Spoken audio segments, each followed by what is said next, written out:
నిమిషాలు కూర్చోబెట్టారు. ఇక్కడ ఇది ఉంటుంది. నేను ఇక్కడ టేక్ ఇట్ యాజ్ గ్రాంటెడ్ అనుకోకండి. మీరేమి అతీతులు కాదు, అది గుర్తుపెట్టుకోండి అనేది క్లియర్గా చెప్పారట. కాకపోతే మధ్య మార్గం ఇక్కడ ఇంకోటి ఏంటంటే మళ్ళీ అదే సినీ మాఫియా చేతుల్లోకి వెళ్తుంది. ఇప్పుడు ఆ నలుగురు చేతుల్లోనే ఉంది. ఇప్పుడు ఆ నవరంగు, ఆ సురేష్ బాబు, ఆ అల్లు అరవింద్, ఆ దిల్ రాజు. చూడండి, మొన్నటిదాకా అల్లు అరవింద్కి దిల్ రాజు రానంత వరకు కంగారు పడ్డాడు ఆయన.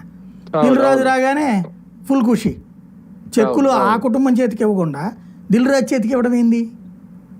చెక్ ఇవ్వాల్సిందే ఆ అబ్బాయి, గాయపడి ఆసుపత్రిలో ఉన్న అబ్బాయి తండ్రికి కదా. దిల్ రాజు చేతికి ఇవ్వడం ఏంటి అంటే ఆయన గౌరవం ఇచ్చేసినట్టు.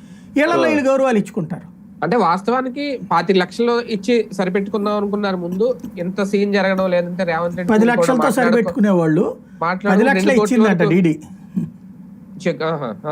అదే ఇప్పుడు 2 కోట్ల వరకు వెళ్ళడం ఒక రకంగా రేవంత్ రెడ్డి వల్లేనా అది, లేదంటే సినిమా ఇండస్ట్రీ అలా కదిలి ఉండేది కదా? అతను అరెస్ట్ చేయడమే కరెక్ట్ అయింది. రెండో పాయింట్ ఏంటంటే, ఇప్పుడు నాకు తెలిసి నాకున్న అవగాహన మేరకు వీళ్ళ ఆలోచన బట్టి ఏమనిపిస్తుందంటే, రేపు మాపో కమిటీ వేసి ఆ కమిటీ ద్వారా సిఫార్సులు తీసుకుంటారు. ఆ సిఫార్సుల్లో బెనిఫిట్ షోలు ఎక్కువ ఇవ్వద్దు, 10 ఇవ్వద్దు, 1 ఇవ్వండి, 1 రోజు ఇవ్వండి, 2 రోజులు ఇవ్వండి, దానికి ఎంత రేట్ ఇవ్వండి,